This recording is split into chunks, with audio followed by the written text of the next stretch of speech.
All right, what's up, everybody? Welcome back. NFL DFS Conference Championship weekend. We got the Chiefs and Bengals, 49ers and the Rams. And we're here with some NFL DFS picks and lineup advice, FanDuel, DraftKings, Yahoo, strategies for the two-gamer. We'll talk about some showdown and single-game slates as well. Live Q&A. So we're here for about 30 minutes. If you guys have questions, you see the chat box to the right of the YouTube screen. Throw them in there. Jack and I will answer them as we go along. Welcome. I'm Brian Jester, co-founder here at Occupy Fantasy. You know me. You know Jack, if you've been around here for the playoffs or any amount of time this NFL season, creator of the lineup builder at OccupyFantasy.com, owner of DFS Magic. Jack, what's up, bud? Hey Brian, here we are again, kind of getting to the end of these two gamers, which is sad. We haven't had a big win yet, but I had the sweat a few weeks ago, and then I think last week you had a huge one. If you want to tell people about that. Man, I really don't want to talk about it. I honestly had forgotten about the last couple of days. Oh man, sorry about that. It was it actually it's when you play as much as we do, it's rare to get a loss or a beat that stings for a couple of days. But I did have that on Sunday where I was winning close to about 40K on Sunday on the two-game slate, it was the four-game slate actually, and was top 10 in the 444 milli for a while, and yeah, ended up losing money on the day thanks to the insane final 2 minutes of that Chiefs and Bills game, which sucks from a DFS perspective. It took me a while to get over, but dude, what a ridiculous game that was. Yeah, I mean that was just a treat. That's one of those even if I didn't play any DFS, it would have just been a fantastic experience. And sorry to make you relive that, but I think as we know with these super high risk plays, anytime we have a really live sweat like that, we kind of count it as we did something right. So good on you on having a great lineup and just fell a little bit short just because of those quarterbacks were too insane. But what can you do? Is what it is. But we're on to the next week, and we have two more games to talk about. Two-game strategy, of course. If you guys like what you see, make sure you subscribe to the channel, get notified when we go live, upload any new videos. We'll have a ton of different types of videos for the Super Bowl slate, prop betting, single game DFS, you name it. So make sure you're subscribed. A bunch of videos will be released over the next 2 weeks, so make sure you get notified when we upload any videos. Give us a thumbs up if you like the channel, like the content. Any questions, like we said, throw them in the chat. If it's after the video has ended, then you can always comment on YouTube, but the best way is to hop in our Discord server and we'll chat with you there. So, Jack, let's start with just from a high level, and we look at the betting markets for these two games. Chiefs and Bengals is the early game at 3 p.m. Eastern on Sunday. We have the 49ers and the Rams in the second game, and Chiefs opened as a 7-point favorite at our partner sports book of PointsBet. They're now up to 7.5. The total opened at 53.5 there. That's up to 55. And then the Rams and 49ers has held steady as the Rams are a 3.5-point favorite. And that total's dropped a point from 46.5 to 45.5. So we have basically a 10-point difference in game totals between the first game and the second game. And the Chiefs game is expected to be a little bit not as close as the second game. But give me your thoughts on just the high-level game environments here. Yeah, I mean, I think we have to start with what we always say, which is game stacking, and very heavy game stacking usually wins these two-game contests, and you have a pretty clear target game to go for, right? So a 10-point spread or 10-point higher game total. The spread's a little bit higher, right? But it doesn't look like it's going to be a blowout. Obviously, Cincinnati did beat Kansas City not too long ago, so we've seen them compete. So yeah, Brian, I mean, I guess the place to start is, do you see any big reasons why people ought to consider game stacking the lower total game, or do you just kind of say, Vegas probably has this one right, I'm just gonna eat it? Well, I guess the biggest thing we would think about is the pricing dynamics on this slate, where we don't have a ton of value plays, and there are a bunch of studs on the slate. So it may make sense to play Stafford or Jimmy G, even, as gross as that sounds, to help you fit in some of these other plays. But, I mean, you worked on the ownership projections this week, and I was kind of shocked, and I think it's right, that we don't even have Cooper Kupp above 50%. Maybe he'll end up there by Sunday as people try to start jamming. But it speaks to the fact that it's a really balanced stud slate, and the lack of values don't really allow you to jam in some of these studs like we've seen when we've done these videos where we get 70-80% owned guys. Yeah, it's a pretty gross slate for value, and it's kind of unusual. I think these other two gamers, we generally haven't had a problem, and that's why you see guys with 70% ownership. But yeah, like you said, concentrated offenses, pretty predictable target trees, carries, and that is the effect. You've got Deebo Samuel, Jamar Chase, Cooper Kupp, all in this, Tyreek Hill, Travis Kelsey. People, you just can't play all those guys in the same lineup. And so yeah, it's definitely an interesting one from an ownership standpoint. One guy that sticks out, I think, in ownership that maybe doesn't quite match up with recent performances is Akers. Projected to be almost the highest owned player on the slate. Very cheap. As far as a quote unquote starting running back goes. What are your thoughts on that? Game profile for him versus the ownership. So it's really tough because he is underpriced if you just look at his role. And as miraculous as his recovery has been off that Achilles injury, he comes back week 18, gets a handful of carries and snaps and targets.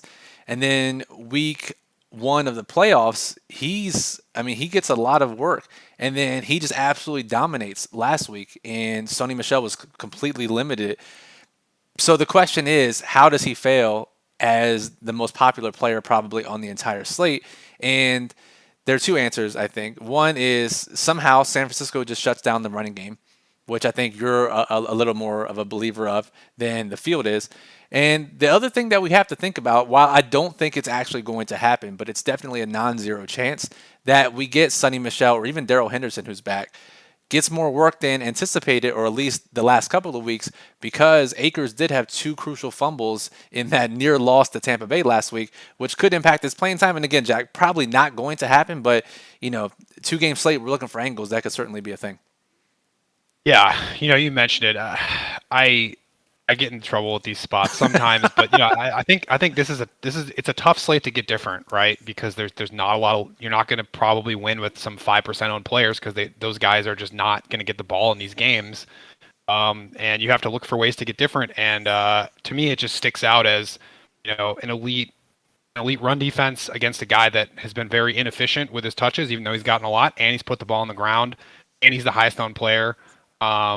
That's why he could get in the end zone and rush for 40 yards and be optimal, and I lose. But that's kind of where I come from on that one. I mean, I think it's fair. I think it's a very fair. Again, we're looking for angles, and we're talking super high risk contests here. The large field contest, 150 max and 20 max, and small field contest. I can see the angle there too. And again, the thing is, he doesn't have to completely fail, right? He can be the second or third highest scorer at running back, and you can still get there in small field contests for sure. So it's just something to think about. All right, let's see. We got some questions in the chat. Willie says, I don't like any of the San Francisco plays. When stacking LA, I was thinking about 4-0, 5-0 stacks and using the Cincinnati, Kansas City pieces instead.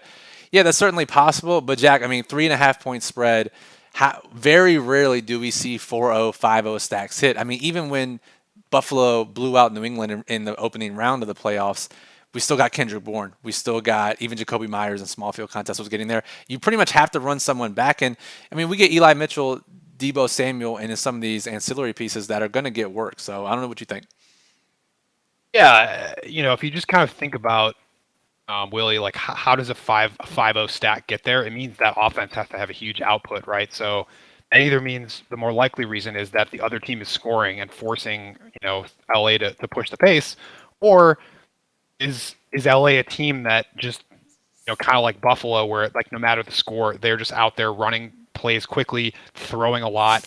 I was actually pulling up the pace right now, but I think LA's on the slower side. I don't know if you happen to remember, or if you can pull it up, but I don't think they're a team that typically will just keep throwing the ball up 30 points, and so I think you probably need San Francisco to push them a little bit. For sure, because we saw it last week. McVay is ultra conservative at some points in the game plan, and that includes when they're up in the second half, and we saw that almost bite them last week. So I agree with you, Jack. I think if we expect a 4-0 or 5-0 LA stack to hit, it's got to be a result of San Francisco scoring some as well. Totally Not the FBI says, am I crazy for playing running backs and defenses in the second game and just superstars from the first game? So the second game being the Rams and 49ers. So Jack, I think this is a probably pretty decent approach, especially for small field contests where this seems more likely to hit, where you play big stacks, Kansas City, Cincinnati, and then you run it with Akers, Rams, Eli Mitchell, 49ers, something like that, not playing a ton of guys from that second game. Yeah, I think a very viable approach. I think the nice thing about this slate is we do have a lot of studs with concentrated scoring that are capable of stealing the majority of the points on their team. So I think it's a good slate all around for game stacking because of that. It's just a matter of picking which game, and I think that's a good argument. Yeah, so speaking of that, I mean, if you've been watching our videos, if you've read our articles, about the game stacking on short slates.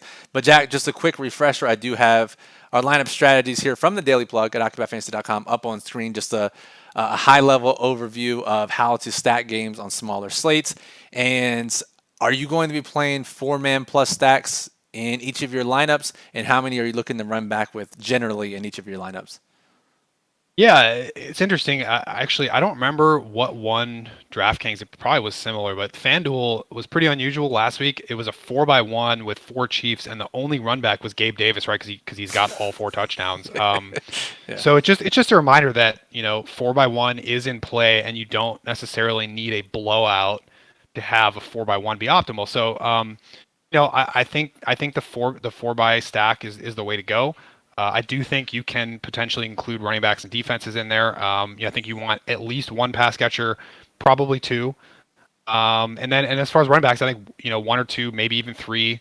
Obviously, DraftKings lets you go with five, right? So you can do crazy stuff. But I think we tout this a lot. But one of the cool things about the lineup builder is you can set a min and a max. So what I usually do is set like min one, max two, or max three run backs, and I just kind of let it do its thing, and I'll adjust exposures, and usually I end up with like a pretty decent spread of the different ones. Yeah, excellent addition there. Very, very incredible resource if you're building game stacks with multiple lineups.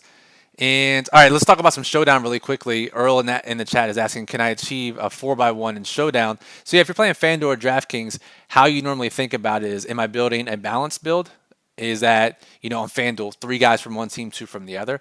On DraftKings, is it, three guys from one team, three from the other? Or do we start getting into this onslaught territory where we get 4-by-1 stacks, 4-by-2 stacks, 5-by-1 stacks on DraftKings? So, Jack, just a quick high level, either game. It's actually funny because the second game, despite all because you have Debo, right? And we actually see more balanced and even some San Francisco heavy lineups in that LA San Francisco showdown slate just because of the pricing where a lot of people will jam in Cup and Akers, but not necessarily many other Rams players. So I think we see a decent amount of balanced or even 49ers heavy lineups, which leads me to believe on that particular showdown slate, a Rams onslaught will be a lot different and not even that crazy of an outcome. Yeah, I think I forget which contest it was, but one of the recent ones had a solo milli winner, right? And it was a 5-by-1. Was that last week or 2 weeks ago? Do you remember? Oh yeah, that was a beautiful lineup though. Yeah, I think it was 2 weeks ago. Yeah, and, we don't talk about it enough, frankly. Like that's those onslaught lineups are like probably, especially with the field getting sharper with the value plays. I think the onslaught lineups is like a top or maybe the top way to get different and try to win these contests.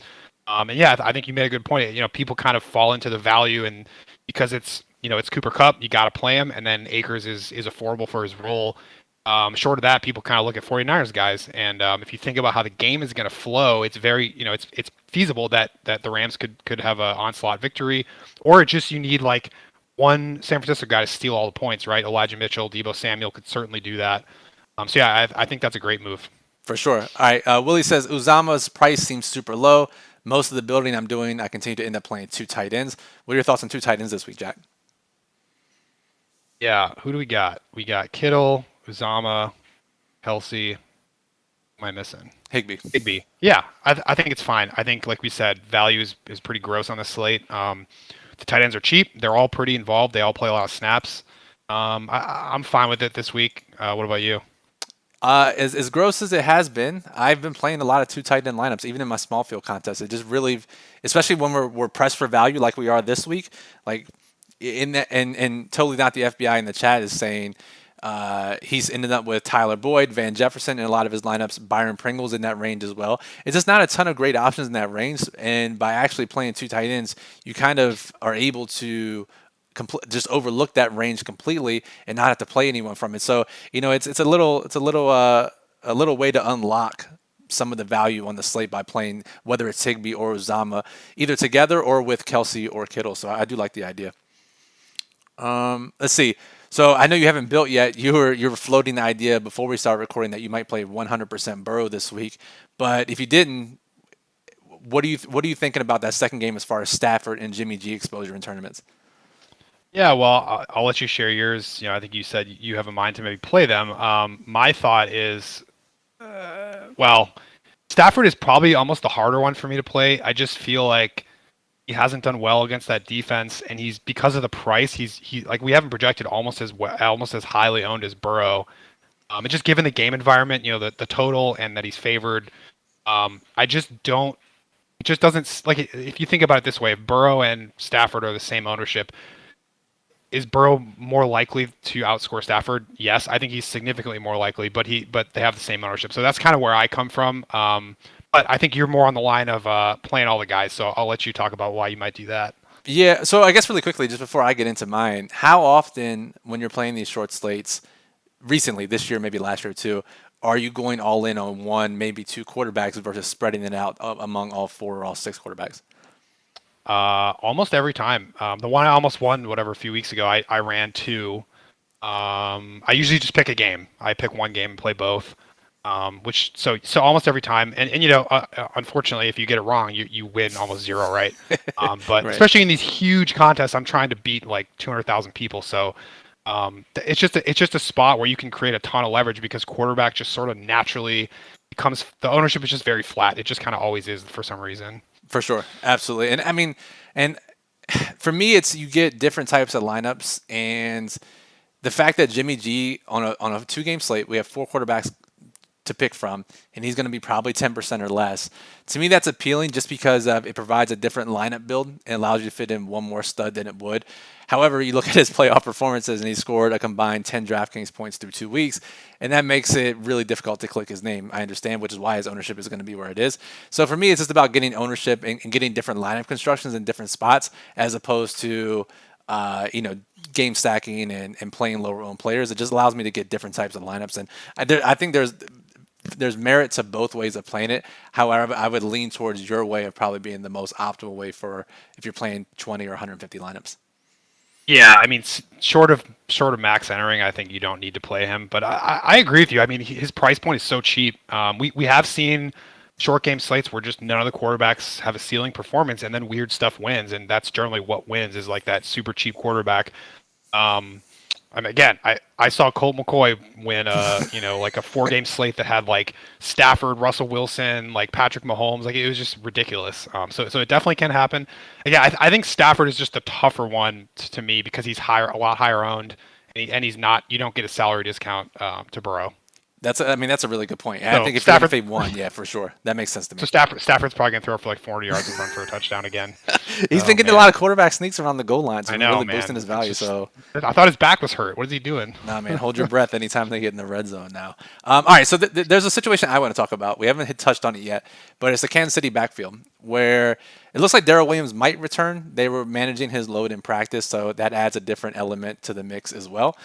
But we see Jerick McKinnon going to be one of the highest owned players on the slate, and he's pretty affordable. And he played roughly 70% of the snaps last week. CEH returned from injury, played about 30%. But Jack, I gotta say, just you play this long enough, you get some spidey senses, of what I call it. There's just something telling you deep inside that there's a reason to play a guy. And for me, it's CEH this week, and I think there's a reasonable shot that he returns to the lead back role.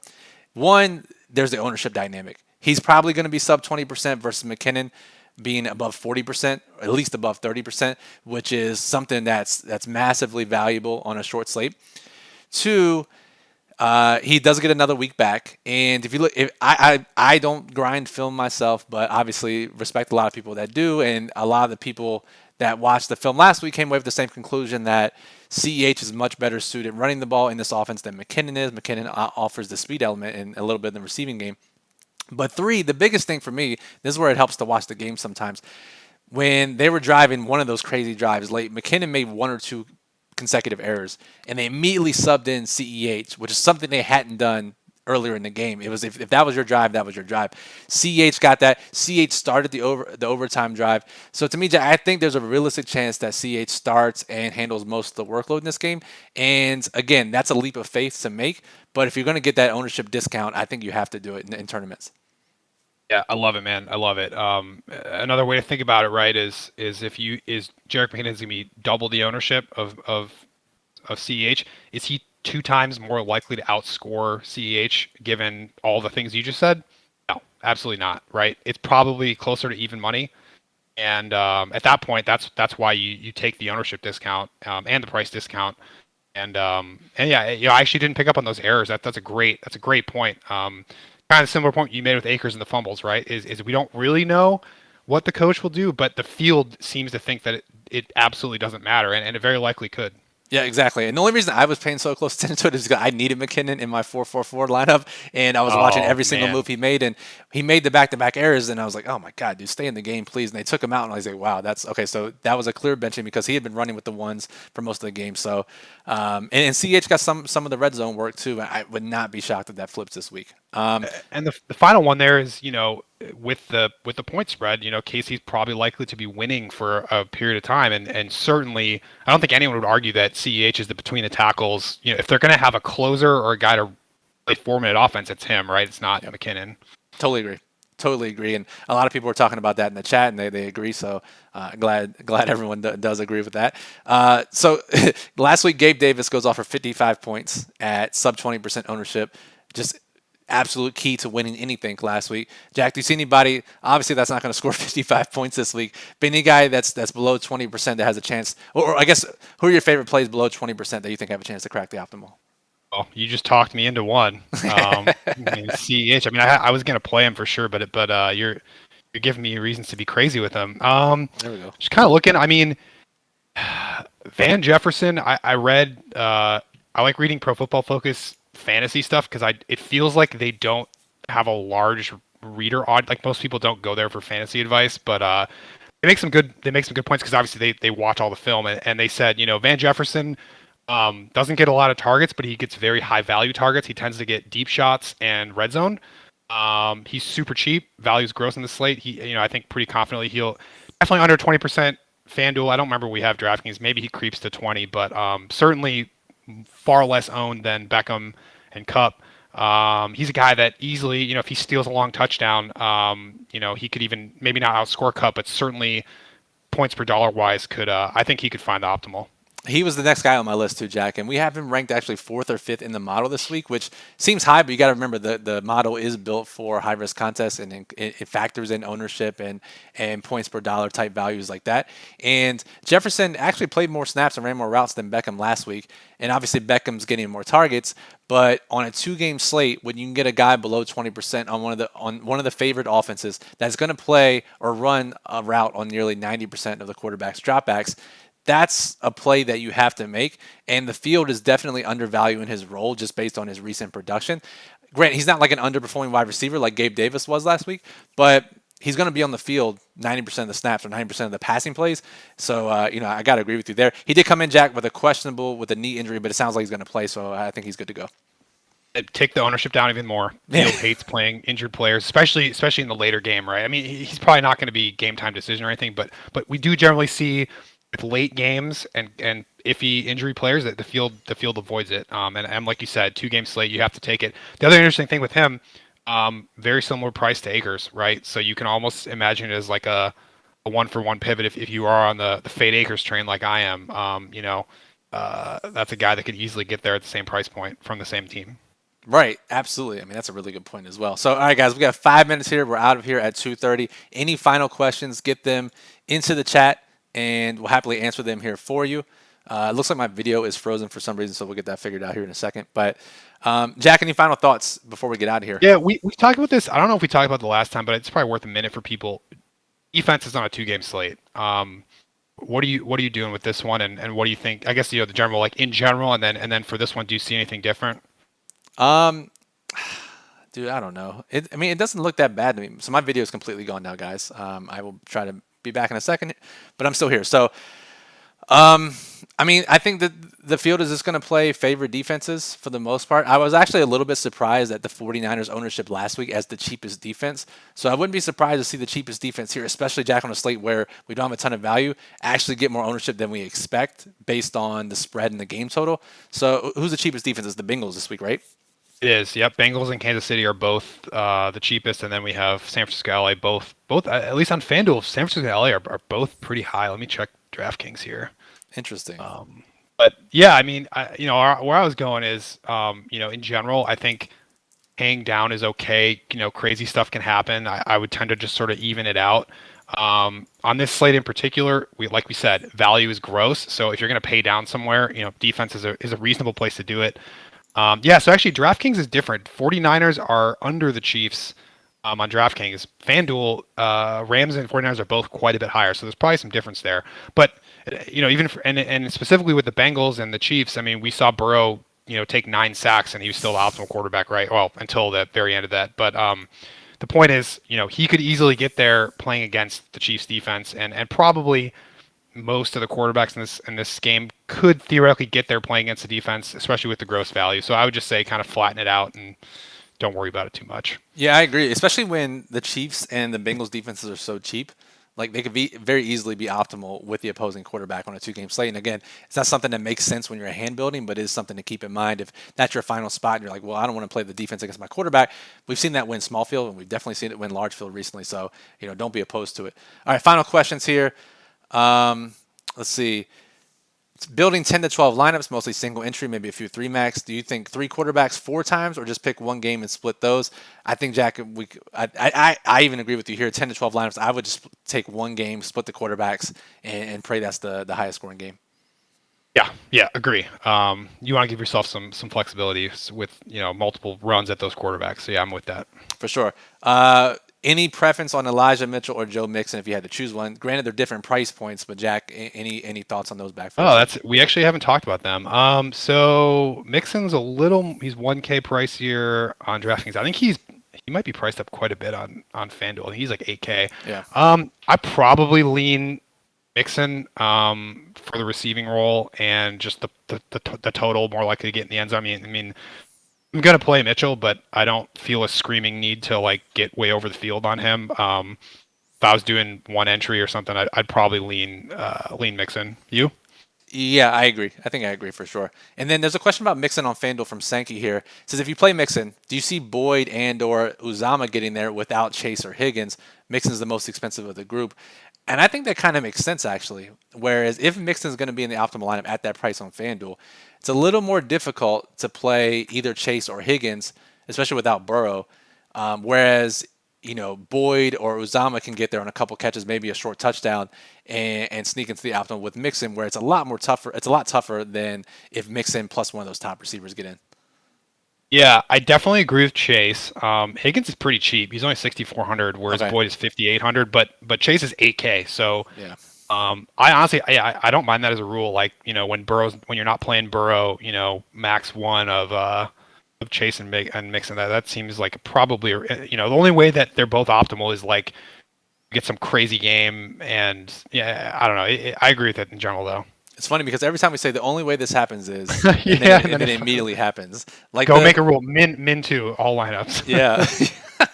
What was it? Was it the Pittsburgh Kansas City game when we said there's got to be at least 2 Kansas City players in the optimal, and it was only one, right? Yep. Yeah. And the guy that won it was solo, and he had no Hill, no Kelsey, and no Darrell. Those were the 3.